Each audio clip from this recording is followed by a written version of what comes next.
Si tu n'as jamais fait un test d'intrusion sur une base de données Redis, eh bien, reste sur cette vidéo parce que je vais te montrer comment faire une bonne énumération sur un serveur qui héberge une base de données Redis.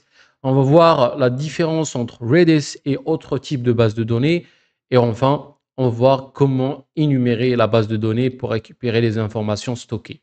Maintenant, on va utiliser comme d'habitude un serveur qui est hébergé sur Hack the Box. Et je vais essayer de faire vite parce que j'ai perdu l'électricité et j'ai pas assez de batterie dans le laptop. Donc voilà, on va sauter tout de suite sur Hack the Box. J'ai déjà lancé la machine virtuelle. La machine s'appelle Redeemer et on va parler de Redis. J'espère que c'est clair. Attention, on va faire un zoom in. Redis et on va parler de reconnaissance et base de données. Donc c'est mon avis personnel. Je pense que cette machine n'est pas dans le bon emplacement parce qu'on saute directement de protocole à base de données, c'est un peu mal placé, mais bon, on va le faire. Et il vaut mieux tout d'abord voir des bases de données les plus communes comme MySQL, etc., pour voir ensuite ce type de base de données. Mais bon, on va le faire et on verra un autre challenge ou une autre machine sur les bases de données comme MySQL. Donc, Redeemer Redis et j'ai lancé la machine, je me suis connecté au réseau VPN et j'ai eu l'adresse IP ici. J'ai lancé le scan Nmap pour économiser un peu de temps et j'ai lancé en même temps un scan Rust scan. Ici, on a les mêmes résultats sur Nmap. J'ai pas eu de réponse pour plusieurs fois et du coup, je me suis tourné vers Rust Scan qui a trouvé le port 6379 Redis, le service Redis et le port est ouvert. Et la raison pour laquelle il a identifié ça comme port ouvert, c'est parce qu'il a reçu un Synchronized Acknowledgement Packet. OK? Donc, on a le port Redis ouvert. Si on retourne sur les questions, la première question, c'est Which TCP port is open? Et on l'a vu, c'est le port 6379. Ensuite, deuxième question, Which service is running on the port that is open? On l'a vu, c'est Redis. What type of database is Redis? Choose from the following options plutôt. In-memory database, traditional database. Maintenant, parlons du vif du sujet, c'est quoi Redis et qu'est-ce qu'il diffère Redis des bases de données traditionnelles comme MySQL. Maintenant, on connaît tous MySQL, les bases de données traditionnelles et qu'il stocke les données en persistance sur le disque dur. Et si on prend l'exemple standard d'un site e-commerce, eh bien, tu as les produits, tu as les clients, tu as tout ce qui concerne les prix, les tags, les détails des produits, eh bien, tu vas les stocker dans une base de données, une grosse base de données MySQL. Tu as les colonnes, etc., les identifiants de chaque produit et tu vas faire des relations, ce qu'on appelle des bases de données relationnelles comme MySQL. Et tu vas faire des relations entre les produits, les tags, les prix, tout ça, pour pouvoir créer une plateforme de e-commerce. OK? Et quand un client, par exemple, fait une commande, tout est géré en utilisant cette base de données. Les requêtes sont envoyées au serveur de la base de données pour récupérer, par exemple, un produit cherché par un client. Ça, c'est une base de données relationnelle et voilà l'électricité. C'est une base de données relationnelle, classique, traditionnelle. OK? Il y a certains problèmes avec ce type de base de données. Si on prend une grande entreprise comme Amazon, eh bien, si plusieurs millions de clients envoient des requêtes à la base de données traditionnelle, eh bien, il va y avoir des problèmes de performance. Malgré que la charge est distribuée entre plusieurs bases de données ou plusieurs serveurs de bases de données, eh bien, ça reste un challenge pour la performance. OK? Et c'est pour cette raison-là qu'on a développé ce type de base de données qu'on appelle in-memory database, comme Redis. Donc, Redis, c'est une base de données qui diffère complètement de MySQL. Elle ne stocke pas les données dans les disques durs, elle les stocke en mémoire. Ce qui fait que Redis est une base de données très rapide. Ça interagit et ça récupère les informations, ça stocke les informations en mémoire. Donc, si on perd l'énergie ou l'électricité, eh bien, les informations seront effacées, malgré qu'il y a des mécanismes pour les stocker qu'on ne va pas aborder dans cette vidéo. Mais le concept, c'est de stocker tout ça dans la mémoire pour pouvoir les récupérer plus rapidement. OK? Et du coup, dans les grandes entreprises, les plateformes de e-commerce les plus conséquents, on utilise Redis pour stocker les informations les plus fréquemment consultées.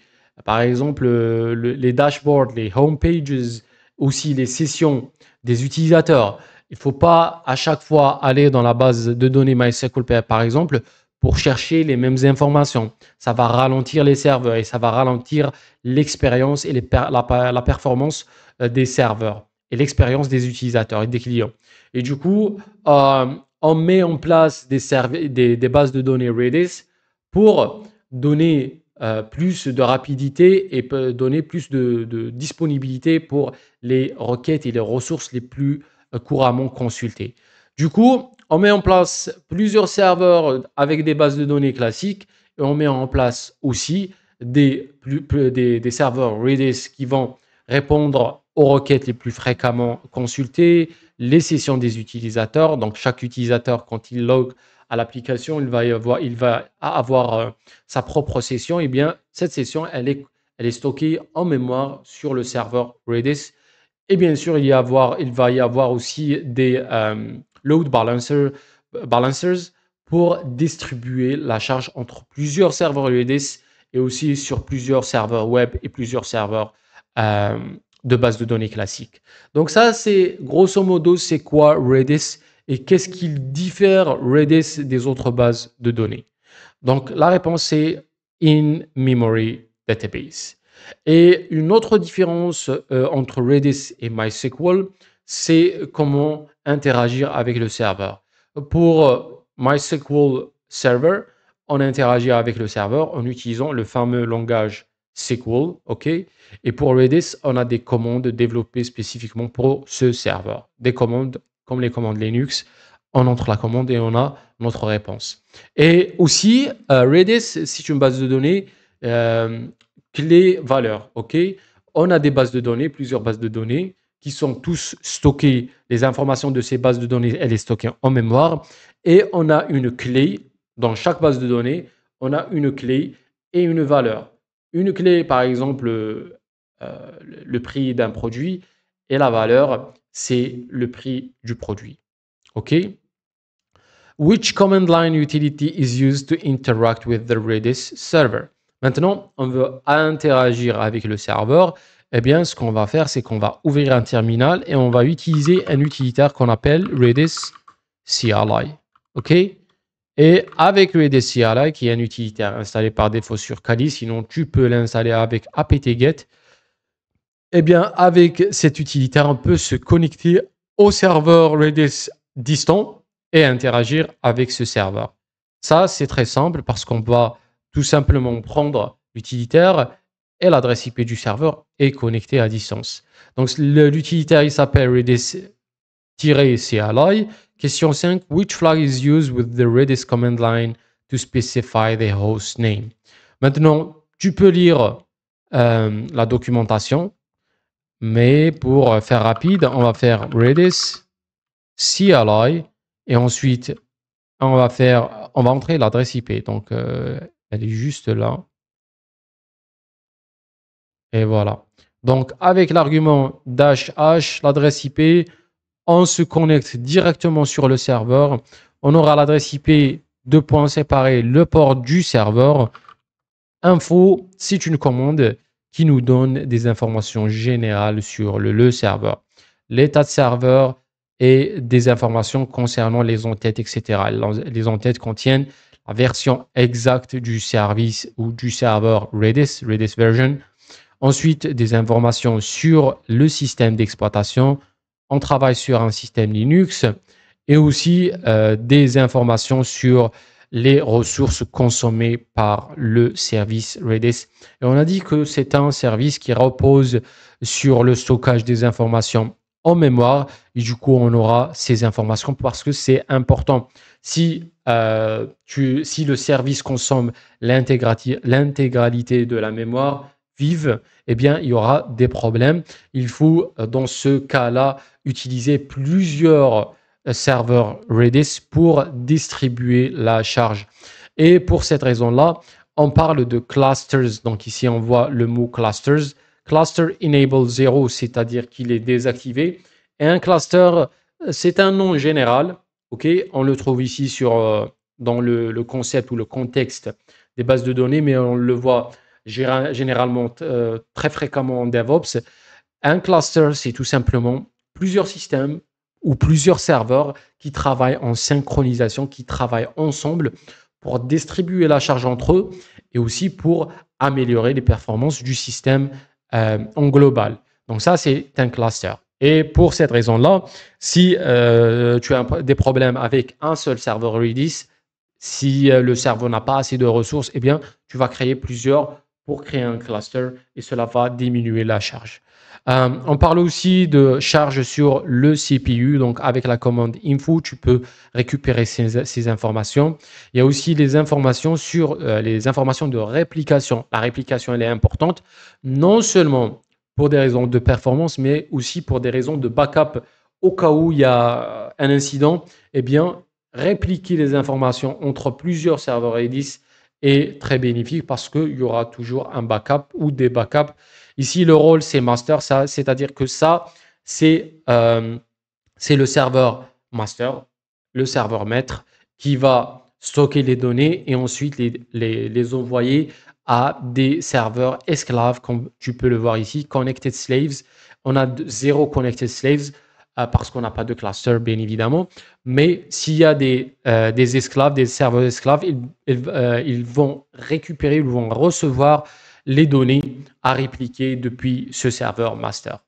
Et à la fin, l'information la plus importante, c'est les key space. Les key space, c'est l'espace où le service Redis va stocker les informations, c'est-à-dire les bases de données. Par défaut, Redis accepte généralement 16 bases de données, en commençant par la base de données 0 jusqu'à la base de données 15. Et dans chaque base de données, il y a des options spécifiques comme la date d'expiration, donc 0, il n'y a pas d'expiration, de date d'expiration pour les données. Average TTL, c'est 0. Donc, ces informations ne vont pas expirer. Et la partie la plus intéressante, c'est keys.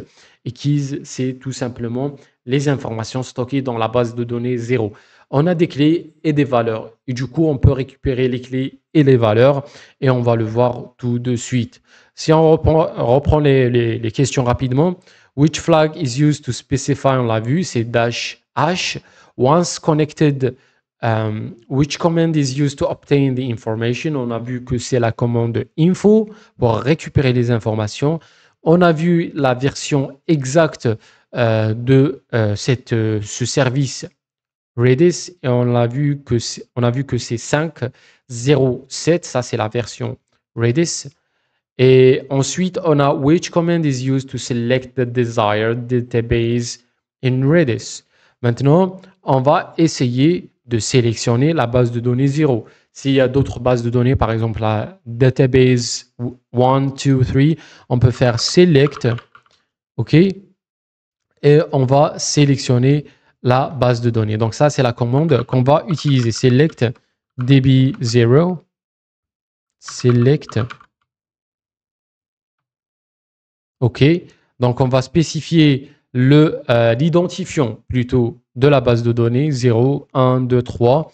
Et avec select, cela nous permet de récupérer ou d'utiliser la base de données spécifique. C'est l'équivalent dans MySQL de use, ensuite le nom de la base de données.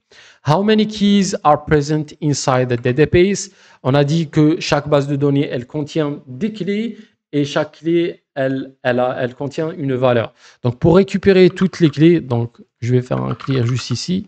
Pour récupérer toutes les clés, je vais faire keys, ensuite l'insigne joker ou étoile pour récupérer toutes les clés de cette base de données, on voit qu'il y a 4 clés, store, num, temp, flag, et du coup, il y a seulement 4 clés avec 4 valeurs.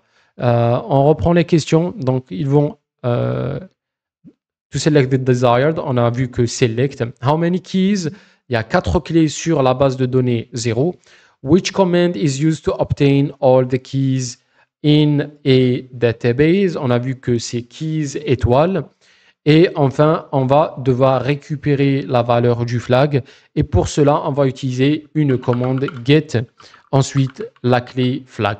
Et cela va nous donner accès à l'information stockée sur cette clé flag.